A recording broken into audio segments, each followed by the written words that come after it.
the end of the day, selling is transferring a feeling. If you don't have the feeling, you can't transfer it. If you don't have a good, positive feeling, dude, you're an actor. You have to sell and run your business from a place of positivity. And however you get there, God bless you. Welcome to the Primeau Show. It is episode 151. We are here with Lee Salz, building a company that wins today. Before we do that, let's pay the bills really quickly. If you have not bought my book, Sell a Million, go to Amazon and buy it right now. 101 tips for furniture and mattress stores to sell another $1 million or more this year. And we would be talking about 2024. So I want to thank Steve and Greg for their sponsorship of the show. And if you are in the mattress industry, we want you to join the group, Mattress Industry Network Group. If you want to learn how to market, sell, build, and succeed in the mattress industry, this is your group. It is a group of retailers, of manufacturers. It's a great place to network.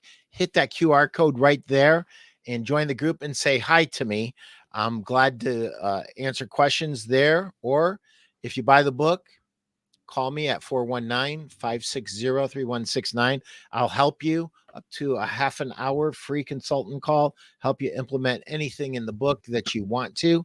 And without further ado, let's introduce my friend, Lee Salz, the author of Higher Right, Higher Profits. You've got to get this book.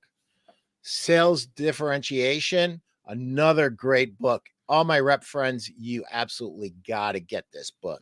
Hey, Tim McDonald. And Sell Different, all new by Lee B. Salz. And we're not talking about those books today because we've got a lot on our plate. Hey, Tim McDonald in Oregon. Thank you for being here, brother. I am ready to rock and roll too. Lee, I've been dying to ask you a question for a long time.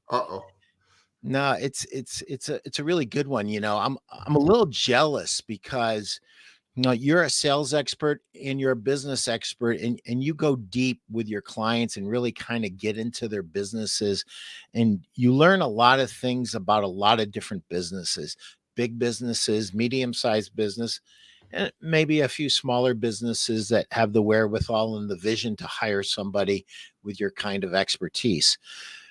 Here's my question. Are you seeing some common themes that lead to higher sales performance and also the reverse? Some common themes that lead to lower sales performance that you could share with us. Pete, you had me nervous. I had no idea where you were going with that opening. I really didn't. But I do have to ask you, because obviously your expertise is the mattress space. Yeah. So if we do a really good job today, does that mean we put our audience to sleep? I'm just wondering, it's the mattress space, and isn't that the real test? I guess if our dealers put their customers to sleep right in the showroom, I don't know if that's a good thing or a bad thing. We've made them comfortable. Yeah. But actually, you know what, Pete? I think today we're going to make people pretty uncomfortable. Good. And it really starts with the question that you've asked me around trends that I'm seeing. And I could summarize it best. A CEO client of mine has this brilliant line, so I can't take credit for this. He says, there's the business that happens to us and the business we make happen. And business owners, executives, sales leaders oftentimes can't tell the difference. So when there's economic tailwinds and sales results are wonderful, we develop this false sense of security. We become complacent with the sales organization, and we don't recognize the need for strategy and process. Then it happens. We hit economic headwinds, results aren't where we want them to be, and we panic.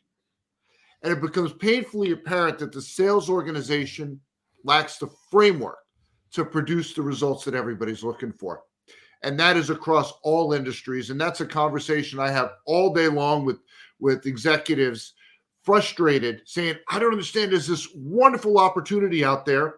When the economy was really good, we did good. Then it slipped a little bit. and now we're awful. We can't sell anything. So did my salespeople all of a sudden forget how to sell? Is that what happened? That's the conversation every hour in the hour I'm having. And you can name an industry and I'm having it.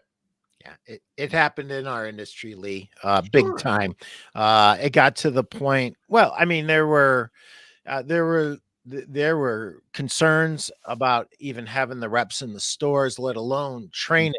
But the reality is, business was so good that they didn't want any more business. They couldn't handle any more business. Right. So why train the salespeople to sell more when you're already selling too much? I can't even deliver what I've got. Yeah. That's not the case anymore, and hasn't been the case all year long. Yeah. So everybody is starting to look at their strategy, look at their process.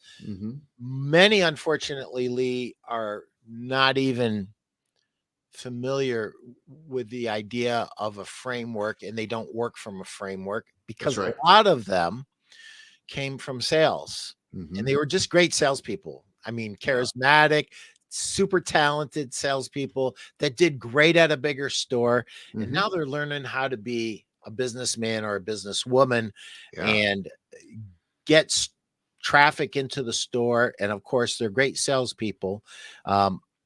So it's very interesting. And this need for a framework is so huge. And going back to the fact that a lot of these, especially first generation businesses, they're superstar salespeople, and superstar salespeople, as Mike Weinberg, are selfishly productive. They have a lot of great things about them that make them a unicorn in sales, but actually makes them not a good manager and certainly not a good business owner, which is a whole nother level, right? Well, and you just hit upon one of the big issues that companies face. They had this vision of what I call disciple selling. We're going to take our top salesperson, put 6 salespeople underneath them. We're going to call them manager, and we're going to get 6 times the sales. Pete, it is impossible to promote a salesperson into sales management. It's impossible. You cannot promote someone into it because a promotion means it's an elevation. That's not what sales management is. It's a job change. Hiring, onboarding, compensating salespeople. You don't do that when you're carrying a bag. And executives fail to recognize that. So they have this disciple selling vision, kind of salivating a little bit as they envision this person having 6 times the sales underneath them, waving the magic wand. And of course, that doesn't happen. It's a job change.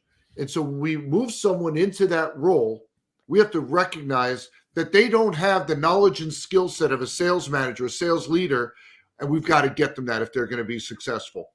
Give them books to read. You mentioned Mike Weinberg. He just had a new book come out, which is fantastic. But there's so much information out there. There's training programs out there. We have to help that top salesperson succeed and succeed quickly when we move them into that role of a sales manager. So I'm dying to ask you another question. Hey, Guy Danes. Guy and Kyle both. Great to be here, Pete. Listen, I'm glad you're here because I'm just thankful you don't have a brownout, guys. South Africa is notorious for their brownouts. I did not know that. Yes. Are those listening connected with Lee on LinkedIn? If they're not, they should be because Lee's special, rarefied air. So getting back into this thing, you sent me a link and you said, Pete, I'd like you to take this and, I think it would be helpful, blah, blah, blah. Yeah. And I promised you like 6 times and I finally did it. And I only did it to get you off of my back and to be able to truthfully say, to be able to truthfully say, Lee, I did it. But here's what I found out. What I found out is that selling throughout the 41 years in my career has changed dramatically. And the support that we as salespeople are getting from factories has diminished. It hasn't elevated. It hasn't gotten better. It breaks my heart to tell you this, Lee. I'm like, we used to have like a roadmap. We used to, now there's nothing. It's like, Here's a priceless, good luck. God bless you. Yeah, And that's it's right. like they wonder why some succeed and some don't. And it's really the dynamics, everything has changed. Yes. That came out of this, but something really came out that was really huge for me. What's that? And that is me and my business partner, my wife, Mhm. need to. You mean the boss? Let's correct the language. Yes, Jenny, my boss, 100%. I understand it. My boss and my true sales manager, we needed to create a framework. We Mhm. need to create more structure. So this is what happened in my career, Lee. I was a VP of sales Mhm. and all that. Then I was a key account rep and all that. And then I was hired as an independent rep, which means you're a 1099 rep. Right. You own your own company. You pay Mhm. your own taxes. You pay your own expenses. God bless you. Good luck. Boy, your And perspective shifts when that happened, doesn't it? oh yeah, you start playing for real. There's no more cruising. It's just foot on the pedal and let's go. That's it. And I started off with one company. Now I represent 6 companies. I started off with one state. Now I have 7 states, and I've got 6 companies, 7 states, 5 salespeople. And so this Now, Pete, started, I want to make sure you don't have the state of confusion. yeah. Just making sure. Yeah. It's the only one I don't know that I don't have for sure, but I definitely this was not planned.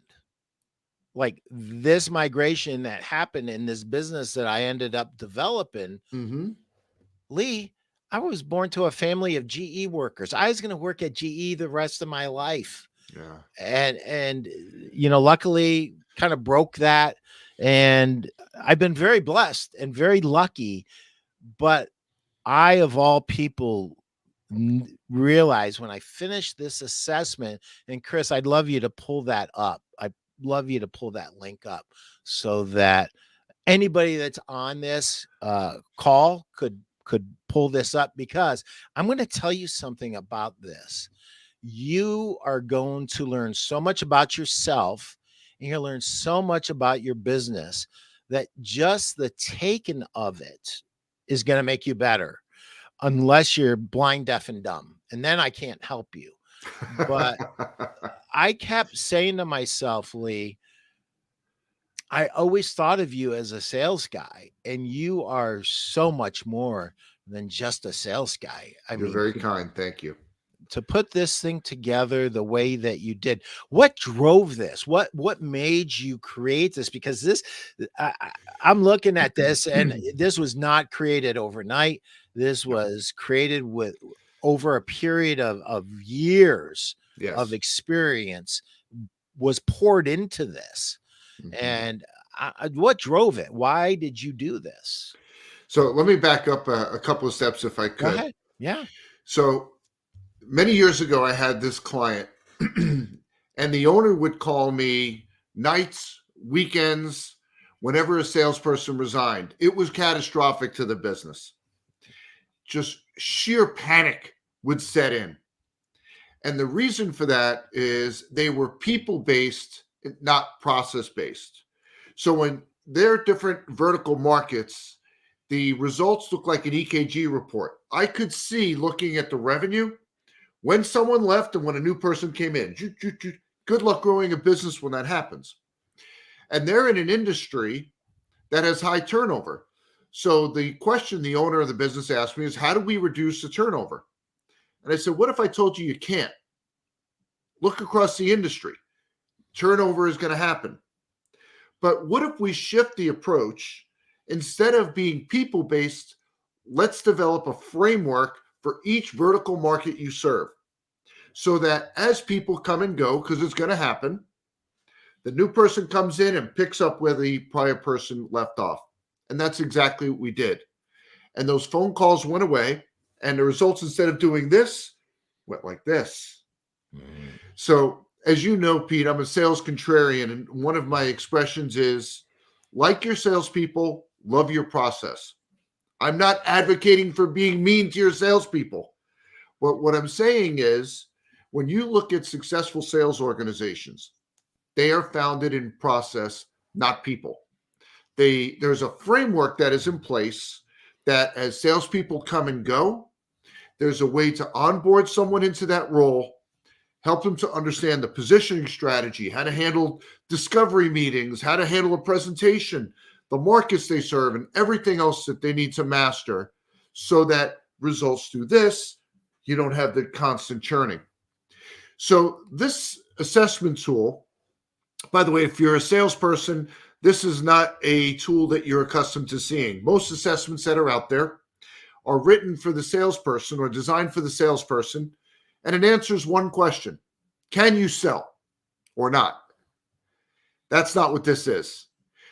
This assessment tool was 10 years in the making, and I used to ask the questions that are in the assessment tool manually. I had a Word document, I did different variations of it, but I'd ask these questions of prospective clients to understand before they signed on with me what the landscape was, what they had in place, what they didn't have. So I call this a sales organization maturity assessment. And this is intended for business owners, executives, and sales leaders to take. And the answer that you're going to get from this assessment is for one question: have we built the sales organization framework that can produce the results we want? That's the fundamental answer you're going to get at the end of this assessment. Now, I'm sure one of the questions everyone's wondering is, how much is it? There is no fee, but there is an investment. Well, what does that mean? Sounds like sales speak. It's not. It won't cost you anything from a monetary perspective to do it, but it is going to take you a 10 to 15 minute investment to complete it. That's if you want that answer. So 10 years in the making, and the website is assessmysales.com. 10 to 15 minutes, and you're going to get the answer you need. That'll tell you if you built the sales organization framework that can produce the results that you want. Now, Pete, you went through it. Did you get the answer? I got the answer that I need a lot of work. Okay. My company needs a lot of work. And, it was very sobering to juxtapose two different things. The fact that I'm not getting the support from my vendors that we used to get. I thought you were going to say you're not getting the support from your boss. No, not where I'm going. To what kind of support am I giving my salespeople? Mm-hmm. And it was very stark. And I realize there's a lot of work to do. Mm-hmm. Chris, can you pull that question up from my friend in South Africa? Lee, your assessment tool, does it have as its foundation the length of time reps have been at the company? Thanks, Kyle. It's not an assessment of the people. It doesn't matter how long your people have been there. This is an assessment of what you've built. So it looks at 6 different categories: new client acquisition, account management, sales management, hiring, onboarding, and compensation. So you get a score for each one of those 6, as well as an overall assessment score. And the assessment score is probably not something you've seen either. You may have noticed when this was pulled up on screen, it's called the Sales Organization Maturity Assessment. There's 3 expressions that are commonly used to describe a sales organization: sales department, sales team, and sales force. I don't look at those as synonyms. I look at those as stages in the maturation process for a sales organization. So we start with the sales department, the elementary stage. We hire a couple of people, we hope for the best. Over time, hopefully with management guidance, we get to the sales team level. That's where we start to understand some best practices. There's some communication that takes place, but it's still left to the individuals to decide which ones and how they're going to sell. The holy grail, the goal, if you will, is to reach the Salesforce stage, the expert level, where for each one of those 6, the foundation is in process. And Pete, we can get into specifics in each one of those 6 if you'd like, of what the difference is between a sales department and a sales force. But when we look at performance of sales organizations, when you're at the sales force stage, that's when you fully optimize performance. That's when you're going to maximize revenue, see the highest conversion rates, the lowest turnover on your sales team, and have a great morale among your people. Patrick Tinney from Canada. Oh, my buddy Pat. Hey, Pat. Thanks for Good joining morning, today. Pat. Great assessment tool, Lee. How many people have completed it so far? We went live about 6 weeks ago, and we're just over 250 that have taken it. And the most common feedback that I've received, again, across all different industries, I didn't realize I was missing that. I had blinders on. That's been the most common feedback that I've been hearing about this tool. Yeah, it's actually painful. I mean, you have to go in very candid and say, I'm looking to take it on the chin. I mean, I want the answer to this question. No one in the world is going to know that you're taking the assessment and providing these candid responses. And then you get this report. And the report does 2 things, as you saw, Pete. Not only does it tell you where you are in that maturity spectrum, but it tells you things to do to advance, how to get to that next level of performance. The other thing is, not only am I not charging for the assessment, I'm conducting complimentary consultations. So in other words, if you want to review your results, you'll see when you see the report, there's a little button there that you can click and schedule a time with me, and I'll help you to understand what's there and the things that you can do to move through that maturation process. Yes, Pat, that's what I said too. Wow, 250. That's really good. So what was different from had 250 people complete this, Lee. Mm-hmm. What was different from what your expectations were? I think sales leaders are a little hard on themselves because a lot of them received failing scores across the board, sales department in all 6 of those categories. And the business probably wouldn't exist today if that was really the case. Right. So I think they've been a little bit hard on themselves. But I appreciate their candor in going through it, because if you want to exaggerate this and make it sound like you're doing better than you are, the only person you're hurting is yourself. Actually, that's not true. You're hurting your salespeople, because if you don't have the recognition that there's work to be done and be willing to take the steps, then you are hurting the people that are counting on you for that support. Yeah, and that is huge. I think a lot of what drives business owners later in their career is the idea that people are relying on you to make. And can we plug that website address one more, please? Yes, Tim McDonald. It's assessmysales.com right there on the screen. Yeah, this is great for anybody. It's a great tool, and it's as you take it, you'll start to see some things right away. So you think people are being a little too hard on themselves at times? I think a little bit. They can be. Yep. I haven't seen anyone come through that got A's across the board and everything. So I haven't had anybody come through and with blinders and saying, "Oh, I'm just perfect. There's nothing for me to do." Because there is no perfect sales organization out there. There's always opportunities for improvement. Of course. But at the same time, some of them have just been brutal. And then when I have the consultation with them, they recognize, okay, we're not that bad. We have work to do, but we're not as bad as the way we scored. No, I think what you said is 100% right, Lee. If they were that bad, they wouldn't be in business. Exactly. Guy Danes. Lee, do you think sales coaches bash sales leaders too much? Well, That'll be it. The last question of the day. Lee, take it away.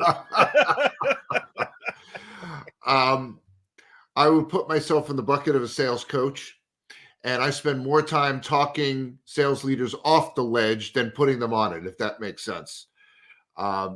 If you go in with the objective of beating up your clients, you're not accomplishing anything. Just like you don't want sales leaders beating up the salespeople. We want to build them up. We want to help them see that there's opportunities for improvement and empower them with the tools to do something about it. But we're not talking about you. We're talking about others. I can't speak to what other people do. I can only hope that they're not doing that. Okay. Lee, you are such a kind person and a classy person. Patrick Tinney. My buddy Pat. I think the biggest problem in sales departments right now is benchmarking so that all salespeople speak the same language and use the same philosophy to sell and negotiate. What do you think? God, it's hard to say the biggest problem. It is definitely on the list, having a standard nomenclature, a process, a framework that tells the salespeople, this is how you handle each step of the process all the way through negotiation. Now, when I look at negotiation, AKA the closing step, and I hate the word closing, when executives reach out to me about concerns with their closing ratio, 9 times out of 10, I'll go so far as to say 99 times out of 100, that isn't the issue that they're experiencing. That's a symptom of the issue. The issue is in the initial phase, the discovery phase of the sales process. So you see those issues at the end when all of a sudden the deal's not coming together, there's all this pushback, and they don't perceive meaningful value in what's being sold. Well, why don't they perceive meaningful value? We do a good job in discovery. And so again, when you look at that spectrum of sales department, sales team, sales force, a lot of companies out there just say, hey, salespeople, go sell, go make it happen. Yeah. Have a discovery. You ask really good questions and tell them about our stuff. Yeah. That's when you have a sales department. I was running around delivering Christmas goodies to my stores, and I had to wait for an owner to come back in. And so I was with one of the RSAs, and she said, can you help me with my closing? I'm good at everything, but my closing just sucks. I need help. And I basically said exactly what you said, Lee. I said, listen, I said, if you want me to teach you some closes, I can, but I don't think that's time well spent. I think what you need to really evaluate is how are you approaching the customer? How are you opening up the dialogue with the customer? Right. Are you completely diagnosing all of the problems that the customer has? Are you uncovering every need? Are you really getting to a place where you absolutely have the right bed for them? Chances are you're not. You're taking a shortcut somewhere and you're not getting the right thing, because when you get the right thing, it's easy. The sale takes care of itself. Do we need a few comfortable closes? Yeah, we do, that fit our personality. But if you really have done everything perfectly, you should be able to ask this. Yep. And a lot of people are going to cringe when I say this. What would you like me to do? And they'll say, write it up. If you've really done everything perfectly, they will ask you to write it up. And they'll look at you like you're dumb. Like, what do you think I'm here? Write it up. If you've done everything perfectly. And so asking better questions. But back to Pat's question, Pat, I'm going to just, and this, Pat, that negotiation isn't taught the way it should be taught by so many sales teams. It's just not taught. And so there's an ignorance as to terminology, let alone common terminology that we can all agree to. When I went through your book, Pat, I had done everything in your book, everything. I just didn't know what the names were. I mean, I didn't last 41 years in sales by not being able to close sales, but I didn't know what the names were. I really didn't. I just kind of muddled along and figured it out, and probably got a lot of bumps and bruises and scars that I shouldn't have if I was more properly educated earlier in my career. Yeah, Right. it's a good point. It's a very good point. Along those lines, Pete, I have a new book in development. It'll be out in 2025. Okay. And in chapter 1 of the book, like I mentioned before, I'm a sales contrarian. I'm going on a mission to eradicate the expressions discovery and needs analysis. I want them wiped off the planet. I want the sales profession to stop using those. The reason is we have a big problem, coming back to the rep you mentioned earlier, in how that first meeting is handled. When we talk to salespeople about discovery, they think about the questions they're going to ask. They think about what they're going to tell them, what they're going to show them. But there's one question that I ask salespeople that stuns them. And the most common response to it is a deafening silence. Pete, you know what that question is? What did they get out of the meeting? You're asking them to invest time with you. What do they get out of it? And you would be amazed how many salespeople have never even thought about that. And right there, because of how we handle those meetings, we're egocentric when we think about discovery. I got to get in there. I got to qualify. Got to ask really good questions. Got to tell them about our stuff. We don't think about what they get out of it. So the word that I want to make universal in the sales world is consultation. If you think about when you've gone to the doctor, why did you go? You went there to become wiser about the circumstance you were in and the opportunities for resolution. Those two things. That's why you go to the doctor. And when you think of that first meeting as a consultation, it's not wordplay. The mindset's different. When you say you're having a consultation today, I better bring something to the table. Right. They have to come away getting something out of it. And one of the reasons why prospecting is so hard, you try every which way, email, phone calls, everything you can think of. You finally get somebody on the line and they decline the meeting. Because we've done a wonderful job in the sales world of convincing the public that the sole purpose of these meetings is for us. Why would I take a meeting just for you? I have to get something out of it. So we have to first understand what value they get out of that meeting. And when we're prospecting, we have to be able to convey why that would be time well spent. Wow.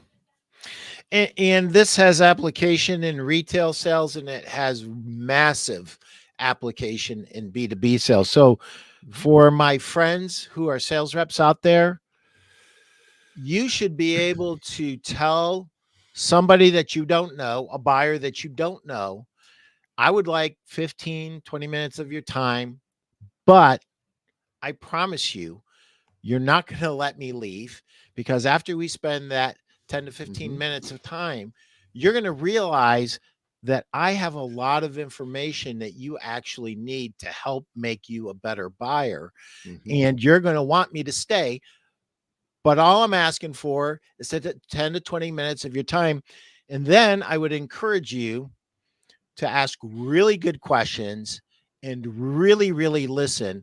And please, whatever you do, do not get out your death by PowerPoint. Please do not do it. I beg you. I beg you. I had a boss. I made him keep his, I said, you can't bring anything in. You're not, this meeting isn't for that. Right. This meeting is for us to listen and for us to develop something that's going to be special for them, and not, beat ourselves on the chest and say, we do this and we do that. There's enough of that. And one of the things that I love in your books, I think it's in this one, is you should never use the word "we're the best." That's in the other book, Sales Differentiation. That's chapter 1. Yeah. You should be able to bring the your prospect to a place where they are starting to go, this sounds really, really good. And this might be the best. And by the time you're done with it, that they go, this is the best. And we're going forward with it without you ever having to stain yourself by saying that stupid statement, because that's sales speak. That is what that is regurgitating on ourselves. It's just stupid. We do that, and we literally look like Willie Loman. And if you don't know who Willie Loman is, get the book and read the book, and or watch the movie. Watch the movie. Yeah, do not be Willie Loman. I don't want to sound like a salesperson, a typical stereotypical salesperson. Here's the fundamental truth about me. There you go, Willie Loman. Wow, my Lord, Chris. Great job by Dustin Hoffman. Chris Stone, you are on a whole nother level, brother. I know, man. He got it up quick. He is on a whole nother level. But I don't want to say or do anything that sounds like a typical salesperson, because I don't want to create that kind of resistance. I'm trying to break down the barrier and just be a human being who cares about their business. And guess what? If I can't add value and bring more value than anybody else, I don't want the business. I don't deserve the business, and I don't want the business. And here's the funniest thing. Because I've done that for so many years, I don't need the business. It doesn't matter. I want to help my customers, but I am not desperate, and I do not have what Mark Hunter describes as commission breath. Yes. I love when Mark says that, right? Yep. Because, you see this caricature of this desperate salesperson saying these crazy things, and it's like all of our buyers are tired of it. Yeah. They are literally tired of it. And now, Pete, by the way, if you didn't believe that discovery is an egocentric event, let me give you the proof of it. We've told salespeople the way you begin that meeting is by setting an agenda, which sounds like this. What I want to do today, Pete, is ask you some questions about your business, and then I'll tell you about what we have to offer. What I want to do today. Rule of thumb, there's only one person in the world who cares what you want. You know who that is, Pete? My wife? Nope. Your mother. No one else cares what you want. So when you think about that initial meeting. You just ruined my life at 63 years old. Lee, I was in a good place, man. You just ruined it for me. Mom is the only one that cares what you want. So imagine starting the meeting like this. Pete, for this to be a great use of your time, what do you want to make sure we talk about here today? You can even back that question up when you're scheduling a meeting during your prospecting. What do you want to make sure we talk about when we get together? Sales is an open book test. We make it so much harder than it needs to be. And when you ask a question like that, you're demonstrating. Great comments, Pat. That's what friends are for, just to read you even a little bit more. So, Pete, right in the first moment, we're demonstrating what they already believe coming in. The meeting's for us. What I want to do today. And here's the litmus test if you're truly conducting a consultation instead of a discovery. At the end of the meeting, without your solicitation, they say, you know what? This was a great use of time. Thank you for coming in. Yep. How many of us are hearing that on a frequent basis? Not enough. That should be our goal for every single consultation. I'll back up the truck one step further, Pete. Sure. If you think about that doctor experience, you first come into the doctor's office, you visit with the receptionist, deals with your copay, deals with scheduling, all your insurance stuff, gives you some paperwork to fill out.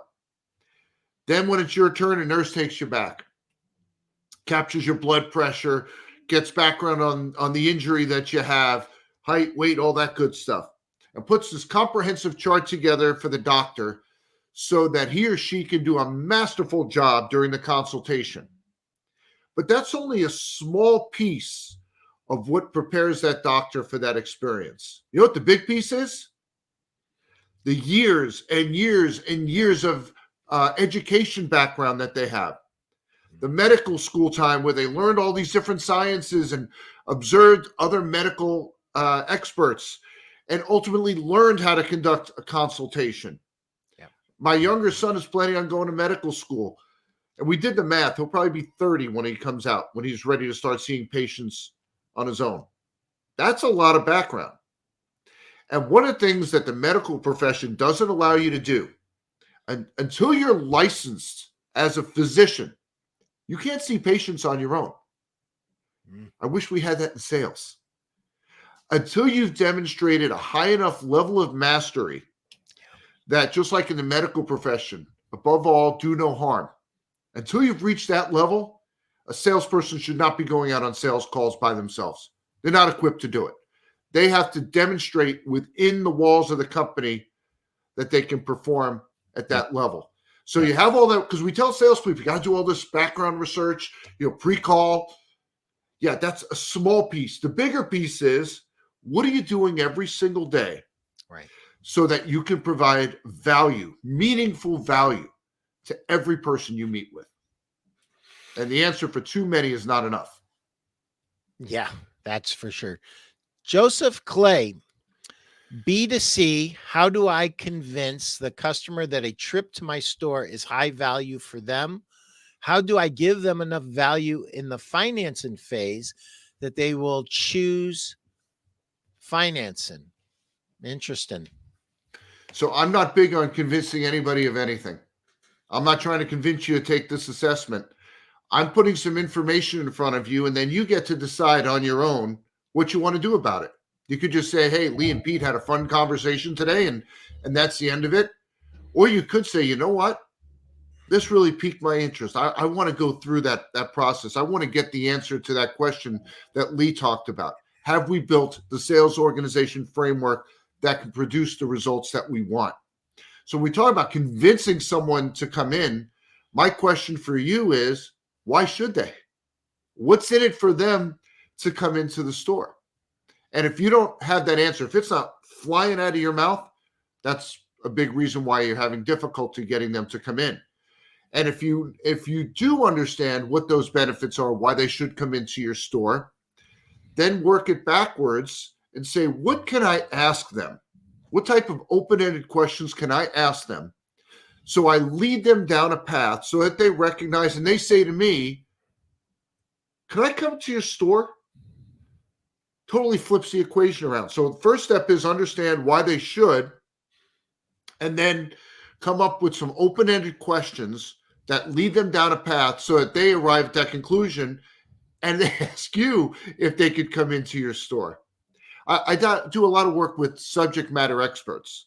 And as you know, subject matter experts, they want to get on the soapbox. They want to lecture. My challenge for them is, I know you see it because this is your expertise. Don't tell me what it is. Ask me questions. Lead me down the path so I see exactly what you see without you ever telling me. That's when we're being effective in selling. Because, Pete, no one likes to be lectured. Our kids don't like to be lectured. Adults don't like to be lectured. It's an awful communication medium. But if we ask questions and lead them down the path, it creates a completely different experience. Joe, if you're wondering what an open-ended question could be, is Mrs. Jones, how are you sleeping? Are you sleeping good? She's not sleeping good. You already know she's not sleeping good. Mm-hmm. Now you do Columbo. Oh, and just draw her out and let her talk. I'm with Lee on this thing about financing. I know why you want her to finance. You want to get the average unit selling price as big as it can be, so that you can be profitable. But you should also want that ticket to be as big as it could be for a much more important reason. And it may or may not be line up completely. And that is, you in today's new world that we live in, at the end of the process, Mrs. Jones says yes. She gets her bed. She sleeps on her bed. You need three things from her for you to have a business ongoing. And you have to have a testimonial. You have to have a 5-star online review. and you have to get a referral. And the only way you get a referral is you actually do it the old-fashioned way. And the old-fashioned way is you earn the referral. And so getting too hung up on finance in and of itself, I wouldn't do that. But what I would do, if if if you can get the information over the phone and you can get Mrs. Jones approved so she knows what she's approved for. A lot of dealers that I do business with, they get the financing information over the phone before the customer even comes into the store. There are some negatives to that, but we'll save that for another time because I don't want to take up too much time. But Joseph, thank you. That was a great two questions, not actually one, and they're almost unrelated. Trent, how are you, brother? God bless you. Love that. The old-fashioned way. Earn a referral. Thank you, Pete Primeau. Yeah, I'm sorry. I just get up on my soapbox sometimes and on Nothing wrong with that stuff. Pat, Tinney, Lee, and Pete, what you gents are talking about now is what I refer to as benchmarking. I can't keep up with you, Pat. God bless you. Nope. You need to write. You know what you need to do? That's what you need to do right there. 5. I literally had to drag you kicking and screaming to book number 4. Now I want to push you for 5. It's starting. I'm sorry. I didn't even wait till 2024. You just need to go for it. Lee just got 5 stars with the CEO saying, what a great use of my time today. You know, I love contrarians because I am one, Lee. And good, Pete. Can I rock? Because I know we don't have a lot of time left. I want to rock the world a little bit. Rock. Okay. Rock. I don't believe there's an entity called a great salesperson, and I can prove it. Shall I? You shall. Okay. How many of these so-called great salespeople, when I say great salesperson, great track record, polished look, the resume's there, all the credentials, have you hired and they failed in your company? If you believe in great salespeople, then you also must subscribe to one of two of the following, given that failure. Either that salesperson showed up on your doorstep and completely forgot how to sell, or your company is the worst company in history of business to sell for. Which is it? It's got to be one of those two because you believe in great salespeople. See, the issue is the placement of the word great. I believe that every sales role is unique. The factors that lead someone to succeed, fail, or underperform are different in every single sales role. So what we should be looking for, and again, this assessment tool brings it out, we should be looking for the right salespeople with the potential to be great in this specific role. So before we can ever look at talent, we need to look at the role and understand the factors that would lead someone to be successful, fail, or underperform in it. And once we understand that, we can adeptly evaluate sales talent, not in search of a great salesperson, but rather the right one that can be successful in this particular role. So good, Lee. Lee, last couple minutes are all yours. What would you like to finish off with the folks? Sure. I'll give you one more nugget. One of the aspects that's evaluated in that tool is sales compensation.